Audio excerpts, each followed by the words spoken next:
make you feel kind. We're gonna have a good time. Let's get the meaning down. We're gonna spread being nice around. You just go right ahead, because it's here and it's now. Just move every bone to a cosmic powwow. Cosmic powwow. Cosmic powwow.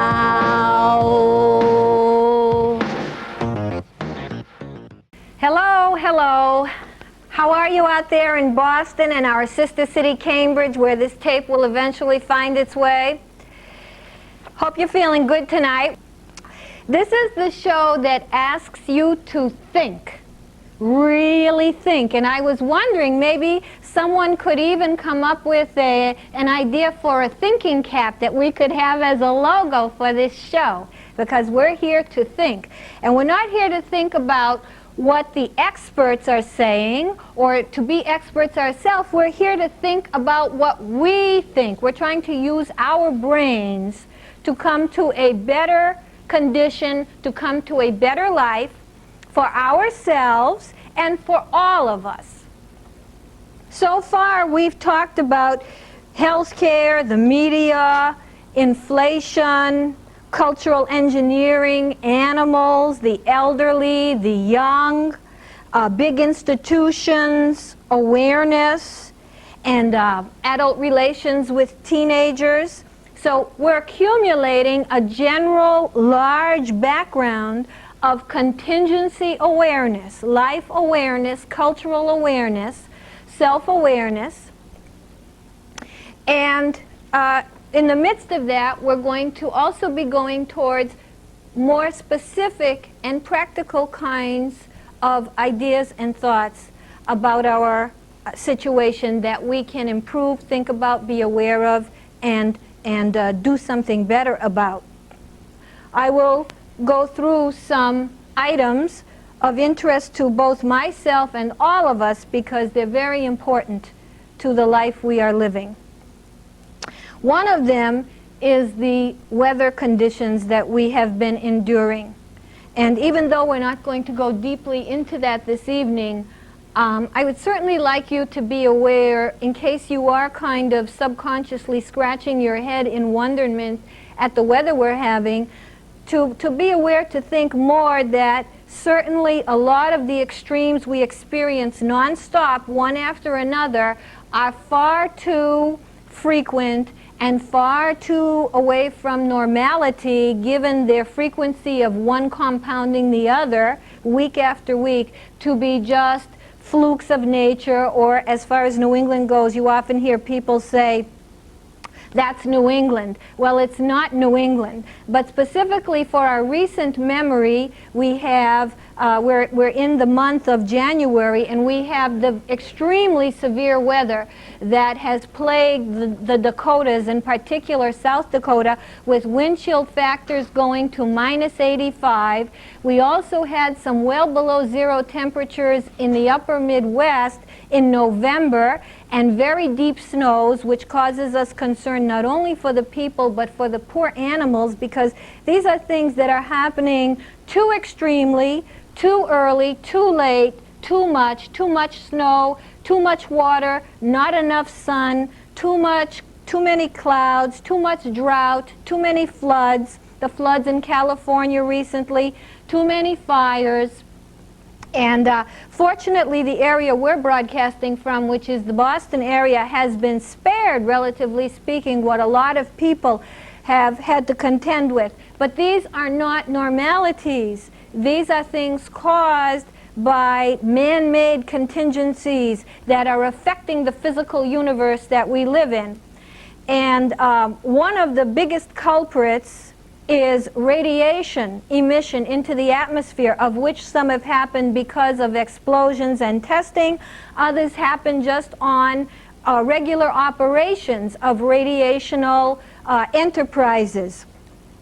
So we have to be very concerned, because to have a gradual progression, no matter where you live, but for example in New England, from a nice spring into a hotter summer in just a nice gradient of ever moving forward into the seasonal change, into a lovely autumn, and a slow but surely getting colder winter is something that we need to live well, to live with quality, to not have havoc wreaked on us, to grow our food, to predict, to be able to not be at the mercy of catastrophes. And also, we need these things for our spirit. And we need sunshine. We need sunshine technically and scientifically for vitamin D, but we need sunshine as our birthright, sunshine as our God-given inspiration to be optimistic and to get up and hear a bird sing, or to see everything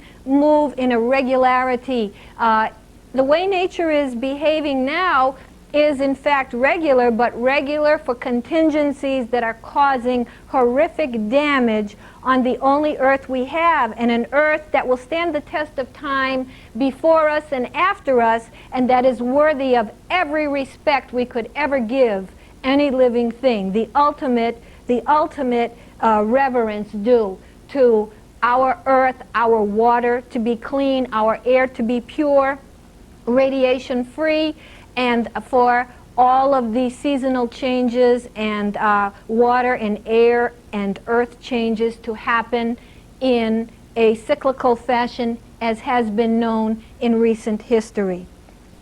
Now, another thing in the news very much recently is the Gulf War syndrome. And it's very puzzling, and here's where you can use your own thinking cap and your own brain to imagine this. It's very puzzling that one of the most obvious factors that would cause damage to people, both the people who served in that war and the people who live in those countries, including the Badoons, who are nomadic people, many of whom lost their lives in annihilatory ways during that so-called war, with their camels, herds of camels that have lived there for hundreds and hundreds of years on that desert, blown to smithereens, incinerated, and the people of Kuwait, and the people of Iraq, and the people in all the adjoining areas, breathing petroleum. Why has such an obvious availability of a causative factor to ill health been overlooked, at least as far as I can see in the news? Now, would you go to a gasoline station or to a place where petroleum is kept and allow yourself to breathe petroleum, or to a pool of petroleum, breathe it every minute and second of your life? Breathe it as you sleep, breathe it as you wake, breathe it that it's in your nostrils, breathe it that the ethers is in your skin. Now, let's compound this with burning petroleum.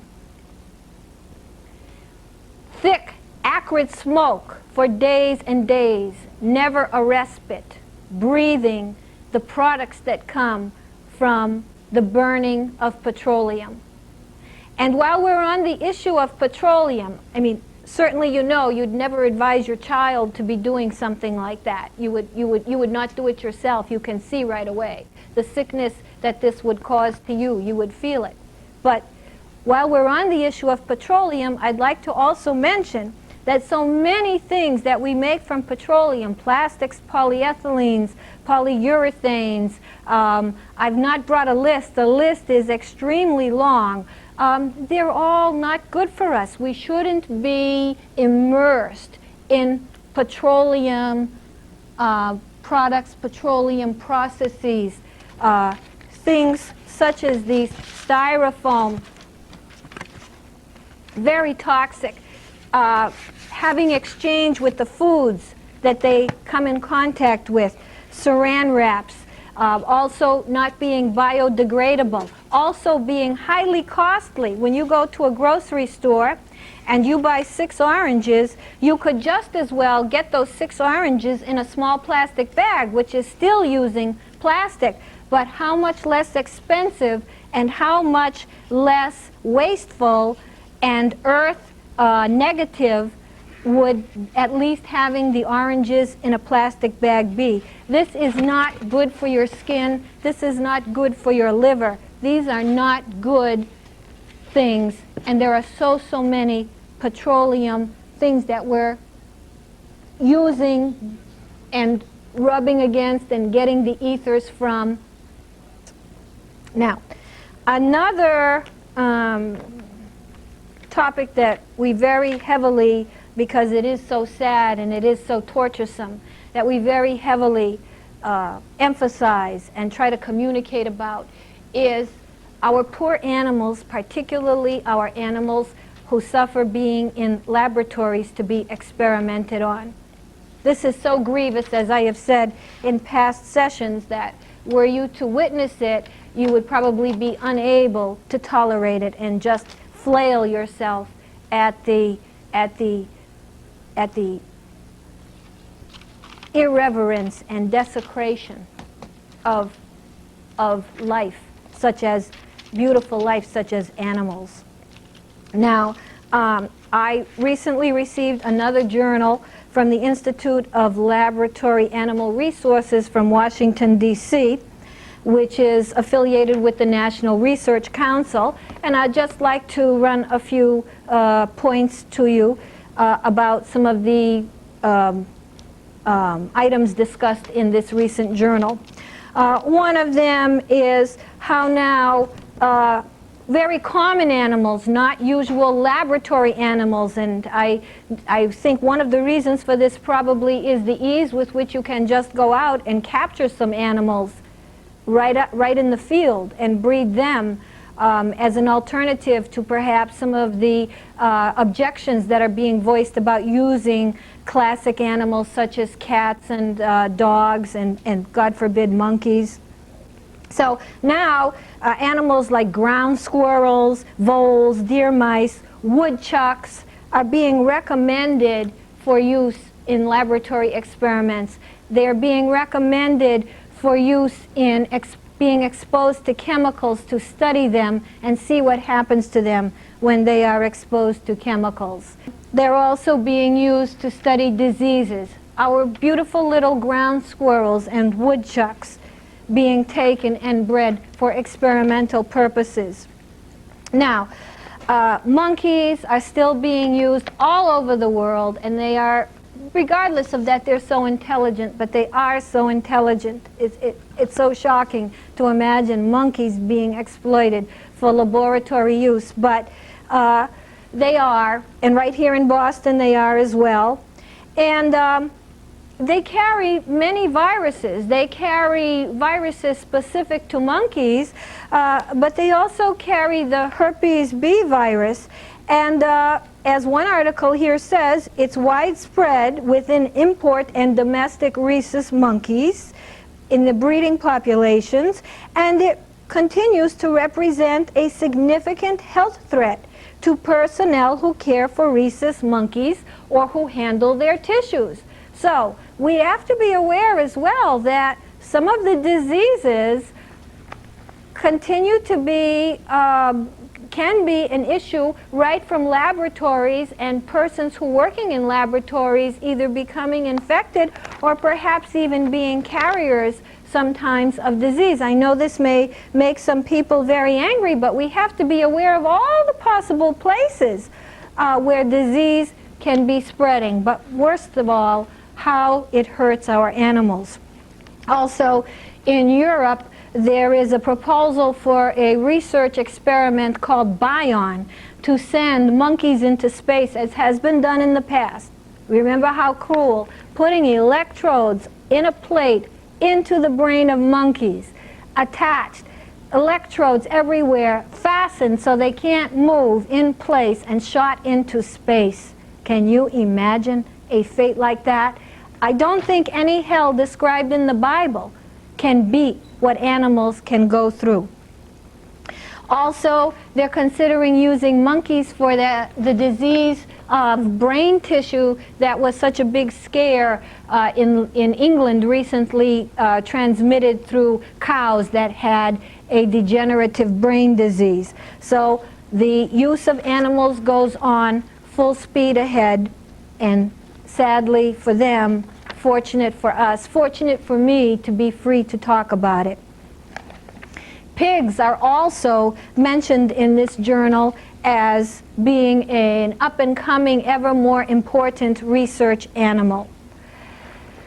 And our friends, the pigs, people may laugh, they're very smart. Whether they were smart or not, it's very sad to see any life strapped, used, extirpated, caged, biopsied, diseased, tumor grown, to be used for intentional experimental purposes at the hand of another creature. It's certainly very different and worse than just instant death, because it's an ongoing, living fright, incarceration, and daily horror of having to go through that and then die, and then be killed when you're no longer needed in most cases. Now, another use mentioned in this journal is of transgenic animals, animals whose genes are being manipulated. Either new genes are being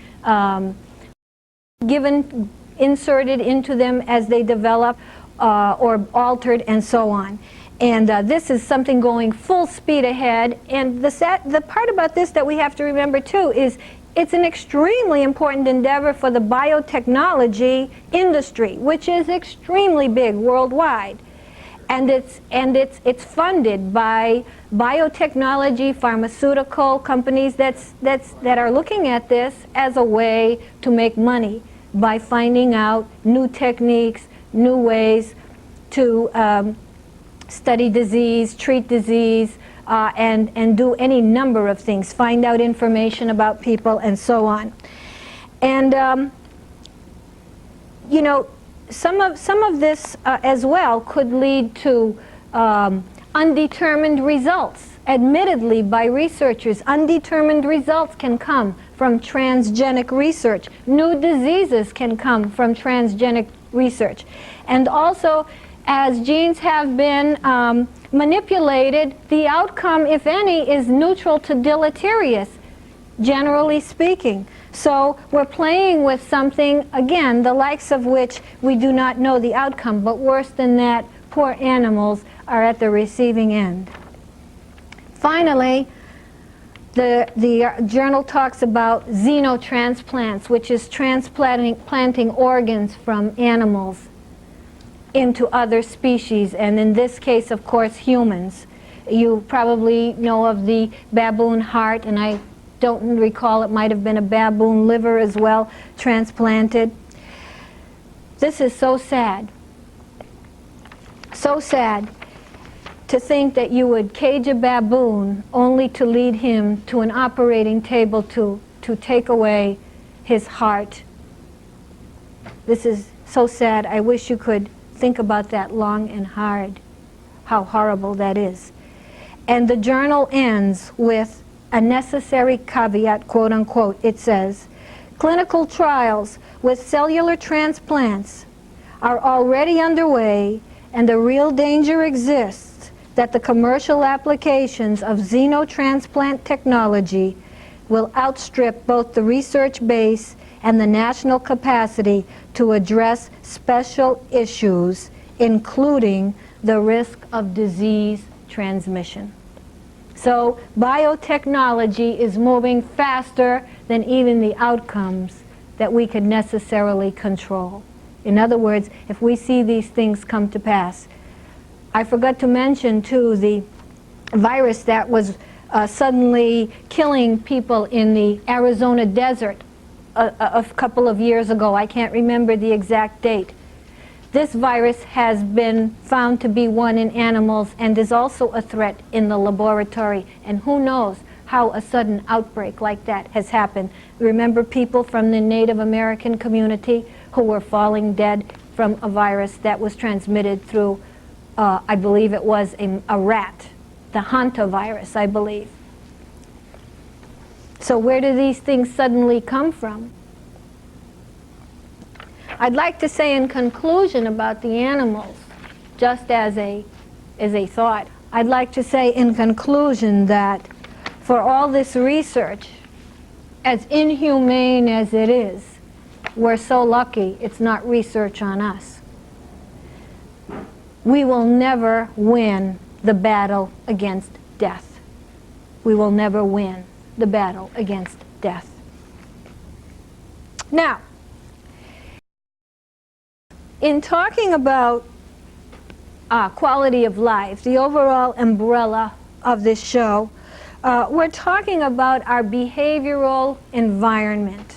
You know, you usually hear about environment such as issues of deforestation or weather changes, but we're talking about environments such as the one that I'm in right now or the one that you're in right now. Your environment may be some children, they may be acting up at the moment and getting you a little nervous, or things may be calm. You're watching television, you may also be cooking, you may be worrying about something, or you may be pleased about something.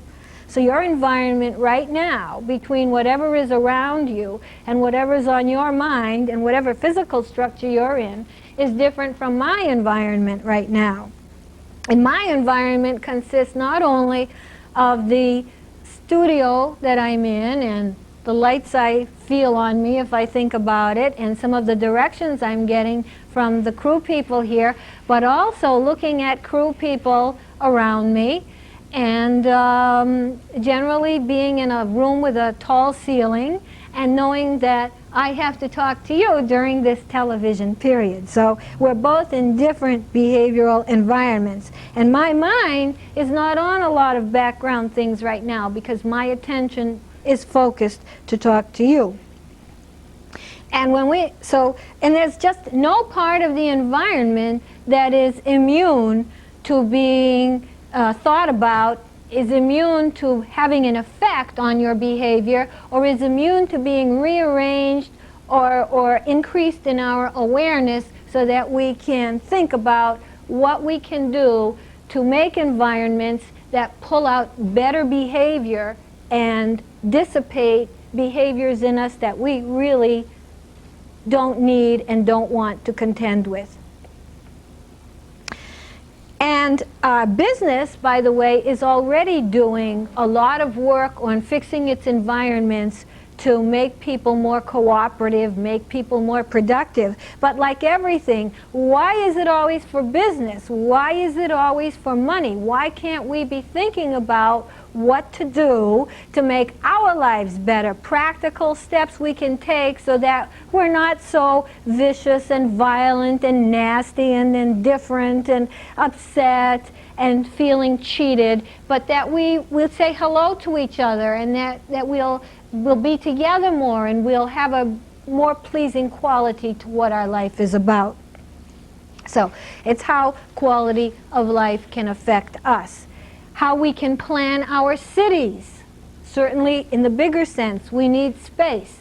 And while we're on the subject of space, I always think about remembering those parts of Boston that are outside of Boston, yet very close and part of it, that have lots of open land and fields, should be very careful to protect and cultivate those communities for the beautiful nature that exists there, and not allow businesses to come in and create mall strips or high-rises along the boulevards, but to cultivate a beautiful kind of atmosphere, because as time goes on and we move into the 21st century, these are going to be prime kinds of environments people will be desiring.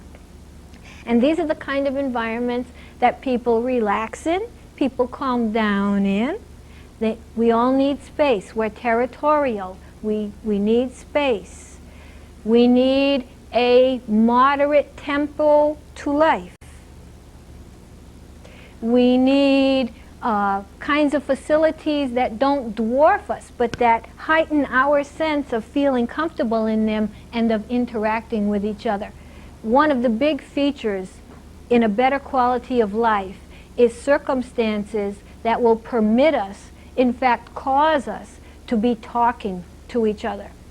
Just comes to my mind, for example, subways or transportation. We should have, and we could long ago have had, national train, rapid transit, cross-national transportation via train long ago. But, of course, unfortunately, it is far more profitable to sell many commodities, namely automobiles, than it is to just provide a service such as high-quality, spacious, rapid transit that could bring us to every nook and cranny very comfortably and fast across the United States. Now, for example, on a train, look at how we don't talk to each other. We're packed in on the subways. It can be a depressing experience. Look at the faces of people on the subways. You don't even dare look at each other. You look down at the floor or you read a book. We could create kinds of trains where people are comfortable and feel like looking over to their neighbor. You can actually make. Now, people will say, well, that's too expensive. We're talking about cultural design. We're talking about people all together caring about how they live, caring about their lives, and getting aware of creating a culture that's going to be more fortunate and more friendly to all of us. Now, what we're really talking about is thinking all together, more and more and more on the tips of our tongues, where we want to go as a society. You don't get anywhere by wishing for it, by hating, by destroying, and unfortunately, you don't get anywhere by just loving, although we certainly are in need of love, and it's wonderful to feel love. Sometimes I feel love, maybe you feel that too, like a brotherly love towards your fellow human beings. But circumstances and contingencies around you can actually pull you down and away from. That's not to exonerate yourself, but you can, for example, being on a subway, have tuggings of the contingencies and environments that you're exposed to and living under every day, tugging away at your best emotions, sort of putting those in the background and pulling out your worst emotions, like your territoriality and your sense of not wanting to be tread on, and your sense of individuality, that even though we're a group, we all want some attention and recognition. And in a fast-paced culture, there certainly is a shortage of mutual attention and recognition, which we just blatantly and boldly need as being human beings. Now, there are some very practical, down-to-earth ways that we can affect our environments in our homes or our offices in very immediate small steps to get an immediate better result. And one thing that comes to mind, for example, is if we do a lot of work at home and we have the tools and papers, whatever it is that we have for our work, in our face all the time, so that even if we're watching television or trying to relax, we have constant reminders of what has to be done, or perhaps sources of some slight tension. We should try to keep those kinds of stimuli, S-T-I-M-U-L-I, stimuli are things, they don't have to be physical, but things that goad behavior, that make behavior be what it is. We should have those stimuli out of the way when we relax or when we're on things that aren't our work. This would go a long way towards giving us better relaxation or better variety of life. Similarly, and I know it's hard to keep things in order, we go at such a hectic pace, it's very hard to keep things clean and orderly. But if you have big messes in your home, or in your office, and you're around them all the time, even if you're used to them, they will kind of be taking away from your more balanced kind of energy. So it is preferable to have order and organization in your life. Those would be some, and maybe you could call in with some examples of your own of how you change. Now, for some reason, people recently have been speaking to me about their 2-year-olds. A lot of people have 2-year-olds out there right now. And I'll tell you frankly, I don't envy them, because I would be ready for a complete full-time job, more than 100%, to have a 2-year-old. And some people have more than one child at this time. And what they're telling me is that, of course, the children are pulling at everything, grabbing everything, and it's a non-stop escapade to keep up with them. And some of them have said, wow, I just love when I get a break and I get to be away from having to watch. Now, one thing you can do for 2-year-olds or children in general who are trying to find out about things, and they want to touch them and chew them and bang them and see how they work and look at them and play with them and tromp on them. So you want to remove. You want to make your home safe. Instead of having a situation where you always tell the child, don't do that, I said leave that alone. You want, to the best of your ability, remove all the things that are too dangerous or too important for the child to be grabbing, and just have available those things that are okay, some of which can be non-child things. Some can be household items, but items that would be safe for the child to be exploring, or that you won't be worrying about causing damage. Children like to reach into VCRs, I know, and stereo equipment, and people have found some pretty bad errors happening, or sodas can get knocked over, or their heads can bang a lot on coffee tables and so on. So child-proof your home.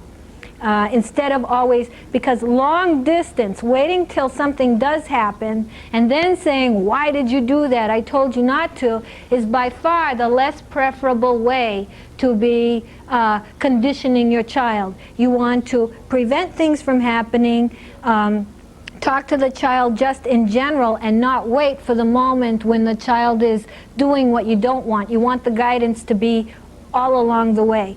And having children is a non-stop supervisory task, a non-stop supervisory task. Leave them for 1 second, that'll be the second that something will happen. So it is a very great responsibility that you have to be prepared full-time for. Now, I will start to wind down then, and again, bring up some closing thoughts for you to be thinking about.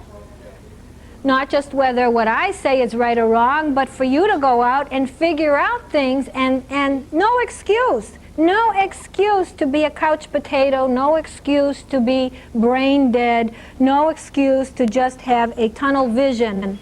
All of us can be looking empirically. What we see, touch, taste, feel, and hear is ours for the knowing. So, and those of you who are young, I love if young people are watching. I hope the young people are out there watching. And I hope the young people are thinking. Read, learn computers, do everything right now. Don't do drugs. Don't bother with that, the slippery slope. And you don't have to, forsake being young and having fun. Have fun too, but don't have a narrow vision. See everything that's around you. Don't go just for yourself and one small way of life. Talk to people, see other people around who are not your age, who are not your style. Now, some points to be closing with. One is, let's please reuse all paper. We don't want to see our poor trees. Have you ever noticed, this year it was pretty good, but in the last several seasons in the New England area, our leaves didn't go through their normal gradations. They went from green to brown very fast, and they fell fast in some past seasons because of environmental weather abnormalities. This year, things went sort of the way they should. But we don't want our trees to be coming down just so we can be throwing away paper. And when you use paper, don't use a big sheet to write one word. Use a small sheet to write one word, unless you need a big sheet to bring it to your attention somehow, that you need something in front of you. But be thinking, how much paper am I using? What quality of paper am I using? I always use the backs of papers of 8.5 by 11s. I use all backs of 8.5 by 11s or any paper. I save it and reuse it for notes so that I won't be buying new pads. Reuse paper. Reuse your paper bags. Don't throw them away. Can you imagine? We get bags from the stores, and then we also buy bags from the store to line our waste baskets. And we throw away perhaps the bags that we get. We just throw them away. This is not an expendable earth. This is not an earth that you can just take it, throw it away, poison it, walk over it, blow it up, kill it, desecrate it, change it. It's not yours. It's not yours for the taking. It's not yours to defile. That is to say, it's not your role or prerogative to defile the earth. I'm thinking of a song, but I'm going to twist the meaning. The song says, bow down. Another thing is, be careful of plastics, and also your children. Look, they're putting plastics in their mouth. I told you the other week about the child that became almost fatally ill from putting a magic marker in his mouth. They would put this in their mouth. This is not for inside tissue. This does not go well with your body. Try to reduce your use of plastics. Try to say to your store managers, please package more frugally. Please package less wastefully. Styrofoam, it's got to go.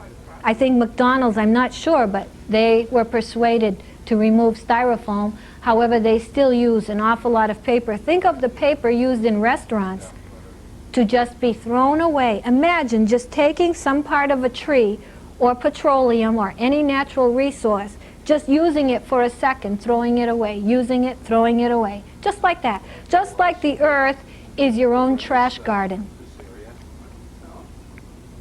Now, I actually heard some of the so-called scientific statistics, so to speak, or ideas that I hear on TV astound me at times. I actually heard, I believe it was on CNN, that it was professionally spoken that cancer is 2% environmental, and the rest, hard to believe, is diet, lack of exercise, and smoking.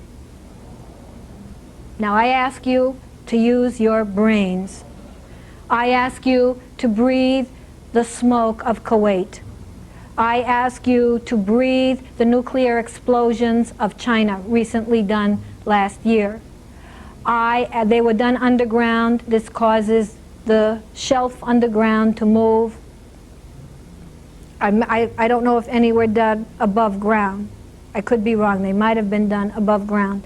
I ask you to breathe nuclear power emissions. I ask you to breathe polyurethane and polyethylene and carbon monoxide. I ask you to stay behind a bus all day. So it's astounding to hear that cancer is called only 2% environmental. I ask you to eat nonstop the sodium benzoates, the potassium chlorides, and all the preservatives in the dyes in your food that you eat, parts per million, every day in every food in every way. And I also ask you to pay very close attention to ingredients in cigarettes that are not tobacco, that are not nicotine. I'm not quite aware of all of them. Cleaning agents, ammonia, and a law may pass in Massachusetts, if it's still in the making, that we would have to list, the tobacco companies would have to list all the ingredients in cigarettes. A very favorable to people kind of law, because we should know everything that's in all the food or or anything we take in or use, we should always know of what it's made completely. There should be no hidden ingredients. Also, I'd like to say, which I do practically every week, go outside, enjoy the seasons, make time. Even if you can't tell, it does good for you to be out experiencing nature.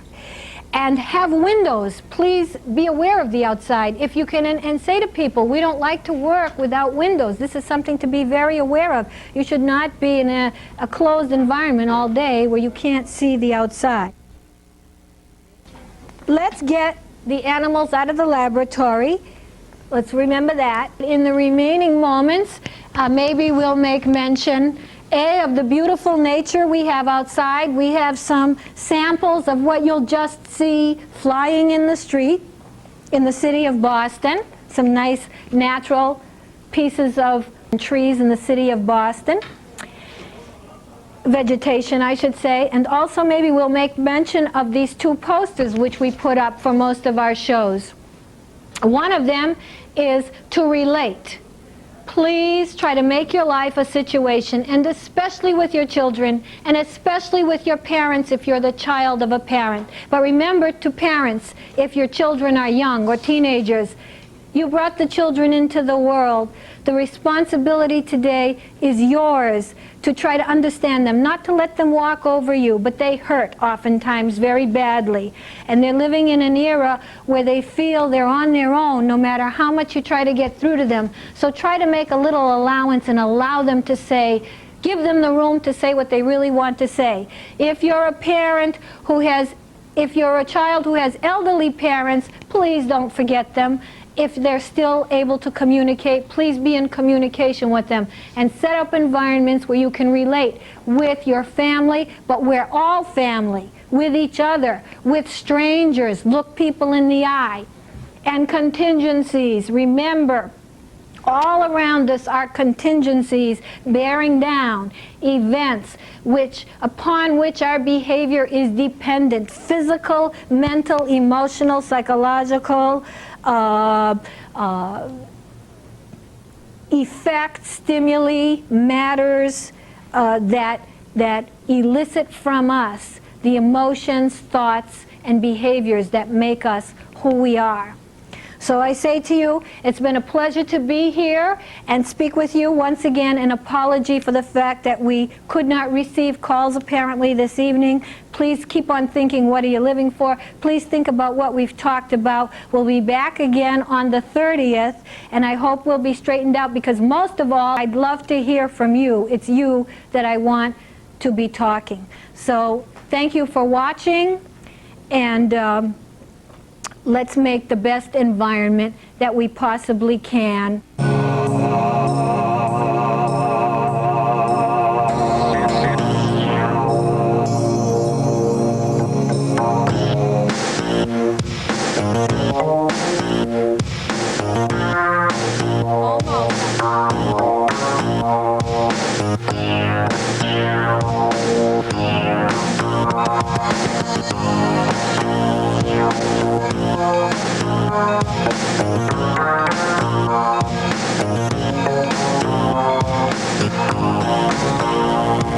It's fun and it's one, it's us cosmic powwow, cosmic powwow, cosmic powwow, cosmic powwow.